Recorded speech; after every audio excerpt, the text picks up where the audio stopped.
Good morning, सबका स्वागत है। Good morning one and all. बहुत बहुत शुक्रिया आपका जुड़ाव के लिए। मैं संजीव शर्मा हूं और मॉर्निंग बुलेटिन लेकर हम लोग हाजिर हैं। सुल्तान साहब, thank you very much for joining. First of all सबका स्वागत है जी।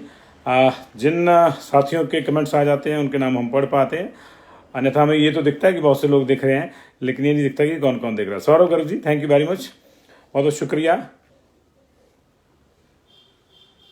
इस जुड़ाव के लिए। तमाम दूसरे साथियों का, Sandeep Dhamesh ji, Sandeep Dhamseth ji, J C Rana ji, good morning. Tej Singh Thakur, कैसे हैं आप? पठानिया सुरेंद्र सिंह जी, नमस्ते। Pramila Verma ji, thank you very much for watching. Kashif Sharma ji, kindly इसको शेयर कर दीजिएगा जी। Rajendra Thakur ji, morning, how are you. Manu Gupta ji, नमस्ते, कैसे हैं आप? तिलक जी, जय हिंद। Deepak Chauhan ji, good morning. ठंड हो गई होगी आपके इलाके में तो। राजपूत रिंकू जी, नमस्कार। गौरव गुलाटी जी, नमस्कार। बहुत बहुत शुक्रिया जी। करण सैगल जी, आपका भी। M S Parashar ji, thank you very much for watching. Beliram Verma ji, नमस्ते आपको भी।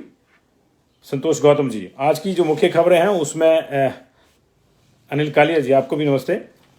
चवन भारद्वाज जी, बहुत से लोग जुड़ गए हैं, जल्दी से हम शुरू कर देते हैं इसको। सुरेंद्र सिंह पठानिया जी, नमस्ते, दिल्ली से देख रहे हैं। बहुत बहुत शुक्रिया आपका इस जुड़ाव के लिए, जुड़े रहिए जी। सुरेंद्र जी, ललित पंडित जी, सुधीर जगोता जी, सीमा शर्मा जी, राजेश जी, सब जो दर्शक खासतौर से हिमाचल से बाहर बैठे हैं, हमसे जुड़े रहते हैं हिमाचल की खबरों के लिए। हमारा मान है, हमारा सम्मान है और हम आपका एहतराम करते हैं। हम कोशिश करेंगे कि आपको वहां बैठे भी हिमाचल की हर चीज़ जो है मिले। वेद व्यास जी, बराम लुक्टू जी, इंदर जी, सुनीता शर्मा जी, बीडी शर्मा जी, बहुत बहुत शुक्रिया जी। बीजेपी ने कहा है कि ओपीएस वो देगी। क्या पूरा मामला हमको बताएंगे? जयराम ठाकुर ने कहा है कि ओपीएस बीजेपी देगी, लेकिन प्रियंका गांधी जो मर्जी हो जाए, माफ कीजिएगा, बीजेपी ओपीएस देगी, लेकिन जो मर्जी हो जाए प्रियंका की रैलियों में अड़ंगा जरूर अड़ता है और प्रियंका गांधी को रोड शो की इजाजत नहीं दी गई है। पूरे मामले को बताएंगे। और आज से विजय संकल्प शुरू हो रहा है बीजेपी का। ये देखिए, आवाज आपको आ रही होगी चौपर की, मेरे घर के ऊपर से भी चौपर गुजर रहा है। आज एक साथ 68 विधानसभा क्षेत्रों में बीजेपी के तमाम स्टार प्रचारक, छोटे बड़े नेता धावा बोलेंगे, विजय संकल्प का अभियान लेंगे। लेकिन कंगना रनौत ने कहा है कि मुझे तो मंडी की ही सीट चाहिए। मुख्यमंत्री ने कहा था कि मंडी उनकी है, कंगना कह रही है कि नहीं, मंडी मुझे दे दो, ये मंडी मुझे दे दो ठाकुर। तो ये है। और उधर भाखड़ा विस्थापितों के कब्जों की बात एक बार फिर से सामने आई है। कब्जे तो नहीं कहेंगे क्योंकि उनका तो सारा संसार उजड़ गया था, लेकिन कांग्रेस ने कहा है कि वो आए तो जहां वो रह रहे हैं उनके पास जो जमीनें हैं या जो भी जिसको कब्जा कहते हैं वो नियमित किए जाएंगे। पूरी खबरों की चर्चा एक एक करके करेंगे। सबसे पहले आपको यह भी बता दें कि 92 प्रत्याशी जो हैं वो मैदान छोड़ गए हैं और अब 413 मैदान में कौन कौन है इसकी भी हम आपको जानकारी देंगे। लेकिन सबसे पहले जो है आपकी आज के जो विजय संकल्प अभियान बीजेपी ने चलाया है उसकी चर्चा कर लेते हैं। आज से बीजेपी ने अपना विजय संकल्प अभियान चलाया। उसके 40 स्टार प्रचारकों में से आधे आज हिमाचल प्रदेश के अलग अलग इलाकों में रैली करेंगे। ओवरऑल 68 कंस्टिट्यूंसीज में मिला के रैली होंगी और एक के बाद एक रैलियों में जो है बीजेपी विजय का संकल्प लेगी और एक साथ 68 के 68 विधानसभा क्षेत्रों में ये कवायद होगी इस विजय संकल्प की। लाहौल स्पीति और कुल्लू मनाली में बीजेपी के राष्ट्रीय अध्यक्ष जगत प्रकाश नड्डा इस विजय संकल्प की शपथ दिलाएंगे और रैली करेंगे। चुराहा, चंबा, नूरपुर में मुख्यमंत्री जयराम ठाकुर होंगे, बाइयर जाएंगे, इसलिए 3 प्रोग्राम। दून, नाहन, कसौली, मनोहर लाल खट्टर विजय संकल्प अभियान के मुख्य वक्ता होंगे। हरियाणा के मुख्यमंत्री हैं। चौपाल, पछात, पांवटा साहिब में पुष्कर सिंह धामी, उत्तराखंड वाले, जो जो जहां जहां जिसका पड़ोस है उसकी ड्यूटी वहां लगी है। दून, नाहन, कसौली ये हो गया। चौपाल में खट्टर हो गए। चौपाल, पछात, पांवटा में पुष्कर धामी हो गए। शिलाई, रेणुका जी और सोलन में भूपेंद्र यादव को बुलाया गया, केंद्रीय मंत्री हैं।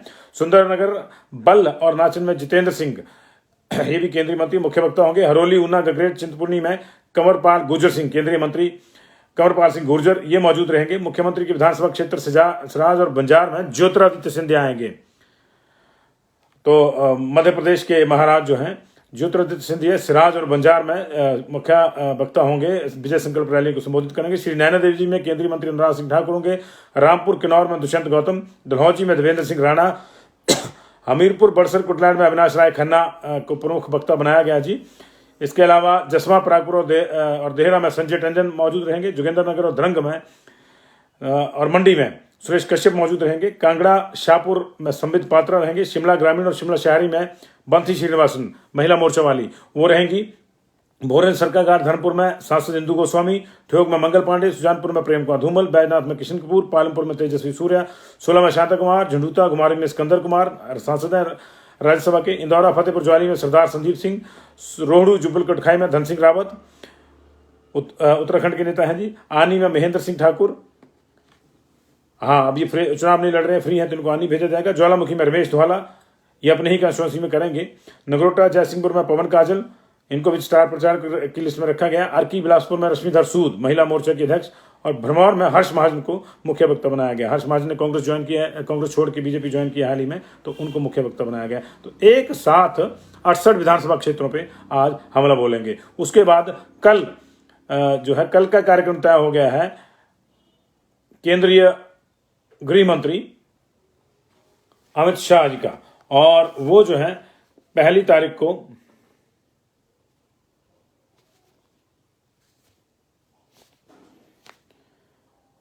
उनका जो कार्यक्रम है वो है चंबा के गरनोटा में, और उसके बाद वो कुन्नू करसोग में जाएंगे। उसके बाद उनका जो कार्यक्रम है फिर अगला शिमला पहुंचेंगे उसी दिन जी, और शिमला में कसुम्पटी विधानसभा क्षेत्र में रैली करेंगे। और उसके बाद जो 2 तारीख का उनका प्रोग्राम है, 2 तारीख को वो शिमला में रहेंगे, और शिमला के बाद नालागढ़ भी जाएंगे। तो 1 और 2 तारीख को केंद्रीय गृह मंत्री अमित शाह आएंगे। 5 तारीख को नरेंद्र मोदी सोलन में आएंगे, उनकी जनसभा है सोलन में। और इसके बाद जो है ये चुनाव प्रचार स्तर से गति पकड़ेगा। लेकिन अब बात करते हैं कि कौन छूट गया, कौन मैदान में डटा हुआ है। कल आखिरी दिन था और 413 प्रत्याशी मैदान में है। 92 ने नाम वापस लिया था, 9-2-11 हो गए। 92 जो है 9-2-11 हो गए, और बाकी जो है चुनाव में डटे हुए हैं। लेकिन जिन पे आपकी नजर रहेगी वो ये है कि कांग्रेस के बड़े नेता जो चुनाव में है, कुलदीप कुमार हट गए थे और पीरूराम किशोर भी हट गए थे, लेकिन मुसाफिर मंगलेट खाची नहीं माने हैं। ये अपनी अपनी जगहों से लड़ रहे हैं। मुसाफिर 50 से, मंगलेट चौपाल से, और विजयपाल खाची जो हैं वो लड़ रहे हैं ठियोग से। तो ये बड़े 8 जगहों पे जो है उम्मीदवारों ने नामांकन वापस लिया है, जिसमें चिंतपूर्णी से पूर्व प्रदेश अध्यक्ष कुलदीप कुमार ने नामांकन वापस लिया, बिलासपुर से तिलकराज ने लिया, कांगड़ा के इंदौरा से कांग्रेस के पूर्व प्रत्याशी 2 बार के प्रत्याशी रहे कमल किशोर ने, बिलासपुर के झुंडूता से भीरूराम किशोर ने नाम वापस ले लिया, देहरा से विजय कुमार ने नाम वापस विजय कुमार, ईशान कुमार तथा राकेश कुमार ने कांग्रेस के समर्थन में जो है नाम वापस लिया है, पांवटा साहिब से शमशेर अली काजमी, और शिमला के रामपुर विधानसभा क्षेत्र से विशेश्वर दास, शाहपुर से करण परमार, नाचन विधानसभा क्षेत्र से हेमचंद्र व चौपाल से पूर्व ब्लॉक अध्यक्ष सबला राम चौहान ने कांग्रेस के पक्ष में अपना नामांकन वापस लिया है। कांग्रेस के इस तरह से जो है अब अधिकृत जो बड़े नाम रह गए हैं वो मुसाफिर, मंगलेट और विजयपाल खाची रह गए, ये चुनाव लड़ रहे हैं। उधर बीजेपी के भी बहुत से नेताओं ने जो है नाम वापस लिए, लेकिन प्रवीण शर्मा मंडी से, कृपाल परमार फतेहपुर से, केएल ठाकुर पूर्व विधायक नालागढ़ से, और तेजवंत नेगी पूर्व विधायक किन्नौर से ये मैदान में डटे हुए हैं। और यही तो वो सीटें हैं। बाकी जगह तो मान मनोबल वाला ही मामला है, चाहे धर्मशाला था, बाकी जगह पे था, या शाहपुर था, मान मनोबल वाला मामला था। मान सम्मान चाहिए था, इसलिए नामांकन भर दिया, मान सम्मान मिल गया तो वापस आ गए। मान सम्मान महेश्वर सिंह को भी मिल गया था, उनको तो बहुत बड़ा मिला था, हेलीकॉप्टर गया था लाने के लिए, वो वापस आ गए। लेकिन राम सिंह को नहीं मिला, इसलिए वो अभी चुनाव में डटे हुए हैं। आज जगत प्रकाश नड्डा की वहाँ रैली है। अब मान मनोबल वाला मामला तो है नहीं। राम सिंह ने सीधे प्रहार किए थे मुख्यमंत्री जयराम ठाकुर पे कि उनको बेईमान लोग चाहिए, उनको भ्रष्ट लोग चाहिए, उनको साफ छवि वाले लोग नहीं चाहिए। अब देखना है कि अपने ही पुराने सहयोगी पर जगत प्रकाश नड्डा क्या कोई टिप्पणी करते हैं या नहीं करते हैं। वैसे जगत प्रकाश नड्डा का जो कद है उस लिहाज से टिप्पणी बनती नहीं है, लेकिन चुनाव है, चुनाव में कुछ भी होता है। कोई भी कभी भी कुछ बोल जाता है और फिर वो सुर्खियां हो जाती हैं। कोई भी कभी भी 4 लोग देख कर कहीं रुक जाता है और वो कंट्रोवर्सी हो जाती है। यही तो चुनाव है, यही तो चुनाव की रंगत है। और अभी दोनों पार्टियों के अध्यक्षों ने यह भी कहा है कि जो लोग अभी भी अधिकृत प्रत्याशी के खिलाफ डटे हैं उनको 6 साल के लिए निष्कासित किया जाएगा। लेकिन मेरा सवाल वही है जो मैंने 4 दिन पहले उठाया कि कौन होता है 6 साल के लिए निष्कासित। मुझे लंबा अरसा हो गया, मुझे नहीं याद आ रहा कि 6 साल बाद कोई पार्टी में आया हो। अगले ही चुनाव में आ जाते हैं, और अब तो बीच में चुनाव हो तो उसी में आ जाते हैं। उसकी भी जो भी नेक्स्ट इलेक्शन होता है उसमें आ जाते हैं। और आपने देखा होगा चेतन बरागटा पिछली बार निष्कासित हुए थे। प्रभारी जी ने कहा था कि जब तक मैं प्रभारी वापस नहीं आएंगे, लेकिन वो आए भी चेतन बरागटा। उनके साथ जो 45 लोग निकाले थे वो भी आए और चेतन बरागटा को टिकट भी मिला। तो ये बगावत और बागियों को बाहर निकालने का मामला है। सब चीज़ें फौरी होती हैं, फौरी तौर पर होती हैं। इसलिए इनको जो है प्रियंका के रोड शो की इजाज़त नहीं मिली है कुल्लू में। हालांकि वो मंडी में कल रैली करेंगे। उनके रोड शो को ये कहकर इजाज़त नहीं दी गई कि जहां उनको रोड शो करना है वहां ट्रैफिक की मूवमेंट ज़्यादा होती है। वास्तविकता ये है कि रोड शो तो रोड पे ही होगा और रोड होगा तो ट्रैफिक की मूवमेंट भी होगी। ऐसा कौन सा रोड शो है जो सारी सड़क को खाली करवा के किया जाता है? ये दिलचस्प है। तो प्रधानमंत्री के रोड शो हुए हैं, प्रियंका के नहीं हुए हैं। प्रियंका वाले को मंजूरी नहीं मिली है। असली सवाल ये है कि ऐसी भी क्या जिद है, दे देनी चाहिए। हमारा ये मानना है कि सबको अपना प्रचार करने का हक है, सबको बराबर समय मिलना चाहिए। वोट किसको मिलेंगे किसको नहीं है तो आपने तय करना है। और आप जब तय करने पे आते हैं तो बड़ी चीज़ें तय होती हैं। तो ये सारी चीज़ें हैं इस तरह से। लेकिन उधर एक चीज़ तय करने में प्रियंका की बात तो होगी, अब दूसरी सेलिब्रिटी की बात कर लेते हैं। एक चीज़ तय करने में अब कंगना रनौत भी जुट गई हैं। उन्होंने कहा कि मंडी मुझको दे दीजिए। बीजेपी से वो कह रही है। एक कार्यक्रम में उन्होंने कहा कि वो मंडी लोकसभा क्षेत्र से चुनाव लड़ना चाती हैं, वो लोकसभा जाना चाहती हैं और अपने विचार वहाँ रखनी चाहती हैं। इसलिए वो अगर बीजेपी मौका देगी तो वो बीजेपी के टिकट पर मंडी से लड़ना चाहेंगी, ये उन्होंने कहा है। और उधर उन्होंने एक दिलचस्प टिप्पणी भी की है। उन्होंने राहुल गांधी का कोई विरोध नहीं किया। उन्होंने कहा कि ये विडंबना है हमारी पॉलिटिक्स की कि राहुल गांधी और नरेंद्र मोदी दो अलग अलग पार्टियों में हैं, दोनों एक दूसरे के पॉलिटिकल विरोधी हैं। हालांकि ये अच्छी बात नहीं है। दैट मीन्स कि वो जहां नरेंद्र मोदी की तारीफ कर रही हैं, खुलकर करती हैं, तो पहली बार उन्होंने इस तरह का जेस्चर दिया है कि राहुल गांधी के बारे में उन्होंने कोई ऐसी बात नहीं बोली जो एडवर्स हो। उनका संकेत साफ है कि दोनों अच्छे नेता हैं और दुर्भाग्य यह है कि दोनों अलग अलग पार्टी में। ये कंगना ने कहा है साफ जैसे शब्दों में। उधर कंगना के इस बयान पे जगत प्रकाश नड्डा ने भी अपनी प्रतिक्रिया दी है। उन्होंने कहा है कि कंगना अगर बीजेपी में आना चाहती तो स्वागत है। संकेत तो इसके बड़े पहले से मिल रहे थे। जयराम ठाकुर जी उनके घर जाके नाश्ता करके आए थे। अगर वो बीजेपी में आना चाहती तो उनका स्वागत है, लेकिन टिकट जो है पार्लियामेंट्री बोर्ड तय करता है। तो ये बहुत अब संभावना इस बात की बन गई है कि 1-2 दिन के भीतर जब लगे कि मेरी मंडी में कोई दिक्कत है तो कंगना को कहा जाएगा कि तेरी मंडी है, तो यहां जा और चुनाव प्रचार कर। तो आपको कंगना रनौत चुनाव प्रचार करती दिख जाएंगी। अगर ऐसा हुआ तो ये इस चुनाव प्रचार में आने वाली बॉलीवुड की पहली और सबसे बड़ी हस्ती होंगी। उसके बाद कुछ और भी आएंगे। पुराने लोग आते हैं जो बीजेपी में हैं, हेमा मालिनी जी हैं, बाकी हैं, ये लोग आते रहे हैं, अभी भी आएंगे शायद। और क्योंकि अभी तो आज से तो विजय संकल्प अभियान शुरू हुआ है।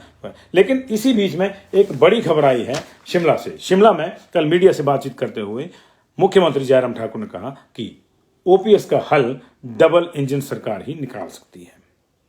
यानी उन्होंने साफ किया है इशारों में कि ओपीएस देगी तो बीजेपी ही देगी, कांग्रेस नहीं देखती। क्यों नहीं देखती? उन्होंने ये भी कहा कि जहां जहां मध्य प्रदेश, छत्तीसगढ़, राजस्थान में उन्होंने इसका ऐलान किया वहां दे नहीं पाए हैं। अब ये मुझे नहीं पता कि बीजेपी कैसे दे सकती है कैसे नहीं, उनका अपना कैलकुलेशन होगा। लेकिन अगर बीजेपी दे सकती है तो मेरा ये व्यक्तिगत रूप से मानना है कि फिर घोषणा कर देनी चाहिए थी। घोषणा कांग्रेस ने करी है कि वो आते ही ओपीएस देगी 20 दिन के भीतर। एक घोषणा और कांग्रेस ने करी है कि जिस दिन सरकार आ गई 1 हफ्ते के भीतर भाखड़ा विस्थापितों के कब्जे नियमित हो जाएंगे।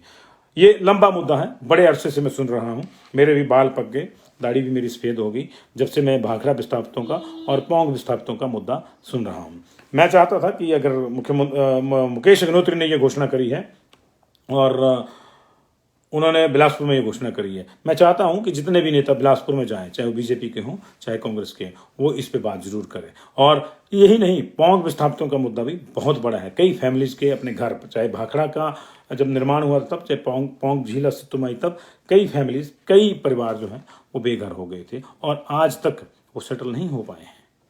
जमीन खो देना, अपनी जमीन खो देना, अपना घर खो देना, इससे बड़ा दर्द कोई नहीं होता। वो भी इस दर्द को झेल रहे हैं, उनकी भी प्रॉब्लम्स हैं। कई बार हल्ला किया गया कि हम वहाँ ज़मीन दिला रहे हैं, वहाँ ज़मीन दिला रहे हैं, लेकिन जहाँ उनको मुरब्बे दिए गए हैं वहाँ भी तो चीज़ें उस तरह से नहीं है। वहाँ भी तो बियाबान जंगल में दिए गए हैं, जबकि उनकी जो हस्ती बस्ती ज़िंदगी थी और खुशहाल खेती थी वो सब उजड़ गई है, वो डैम में डूब गई है। ऐसे में मैं ये चाहता हूँ कि जब भी कांगड़ा में कोई बड़ा नेता जाए जब भी बिलासपुर में कोई बड़ा नेता जाए, जब भी रेणुका में कोई बड़ा नेता जाए, और जहाँ जहाँ डैम्स की वजह से दिक्कत है, जब जब वहाँ कोई नेता जाए, वहाँ के विस्थापितों की बात जरूर करे, और सिर्फ बात ही नहीं करे, उसको हल भी करे। बहुत बहुत शुक्रिया जी आपका जुड़ाव के लिए। दिन भर दूसरी खबरों के साथ बने रहेंगे। आजकल कई बार रात का बुलेटिन हमारे दूसरे सहयोगी को देना पड़ता है, लेकिन वो भी आप ही के हैं, हम भी आप ही के हैं। लगातार मुलाकात होती रहेगी। अधिक जानकारी के लिए, इन खबरों के तमाम विस्तार के लिए आप जो है हमारा लोकप्रिय समाचार पत्र पंजाब केसरी भी पढ़ सकते हैं। पल पल की सूचनाओं के लिए हम यहाँ भी मौजूद हैं। बहुत बहुत शुक्रिया जी। तो ओपीएस को लेकर जो है मुख्यमंत्री कह रहे हैं कि हम ही देंगे, लेकिन कब देंगे कोई मालूम नहीं।